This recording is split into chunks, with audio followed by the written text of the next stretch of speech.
ಕಾಳ್ಗಿಗೆ ಹೋದಾಗ ಅಲ್ಲಿನ ಜನರಿಗೆ ನಿಮ್ಮ ಊರಾಗ ಏನು ಫೇಮಸ್ ಅದ ರೀ ಫುಡ್ ಅಂತಂದಾಗ ಸೊ ನೀವು ಏನು ಮಾಡ್ತೀರಿ ಬಿಡ್ತೀರಿ ರಾಮಣ್ಣನ ಆಲೂಬಾತ್ ತಿಂದೇ ವಾಪಸ್ ಕಲಬುರ್ಗಿ ಹೋಗ್ರಿ ಅಂತೇಳಿ ಭಾಳ ಮಂದಿ ಹೇಳಿದ್ರು. ಸೊ ಅಷ್ಟೇನು ಫೇಮಸ್ ಅದಪ್ಪ ಅಂತೇಳಿ ರಾಮಣ್ಣ ಕಡೆ ಹೋದ್ವಿ.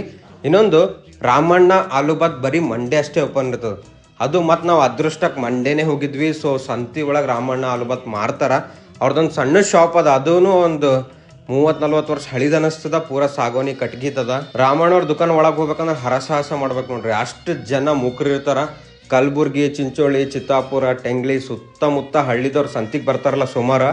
ಎಲ್ಲರೂ ಸಂತಿ ಮಾಡ್ತಾರೋ ಬಿಡ್ತಾರೋ ಗೊತ್ತಿಲ್ಲ, ಬಟ್ ರಾಮಣ್ಣನ ಆಲೂಬಾತ್ ತಿಂದೇ ವಾಪಸ್ ಮನೆಗೆ ಹೋಗ್ತಾರ ಅವರು. ಇವ್ರ ಟೈಮಿಂಗ್ ಏನಪ್ಪಾ ಅಂತಂದ್ರೆ ಮಧ್ಯಾಹ್ನ 1ರಿಂದ ರಾತ್ರಿ 9 ತನ ಬರೀ ಆಲೂಬಾತ್ ಬಜ್ಜಿ ಮಾಡ್ತಾರ. ನಾ ಸಂಜೆ 6ಕ್ಕೆ ಹೋದಾಗ ಆಲೂಬಾತ್ ಬೊಗಣಿ ಅಂತೂ ಪೂರ್ತಿ ಖಾಲಿನೇ ಆಗಿತ್ತು. ಇನ್ನೊಂದು 3-4 ಪ್ಲೇಟ್ ಅಷ್ಟೇ ಉಳಿದಿತ್ತು.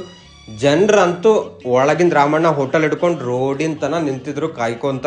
ರಾಮಣ್ಣ ಹೋಟೆಲ್ ಬರೀ ಮಂಡೇ ಅಷ್ಟೇ ಮಾಡ್ತಾರ.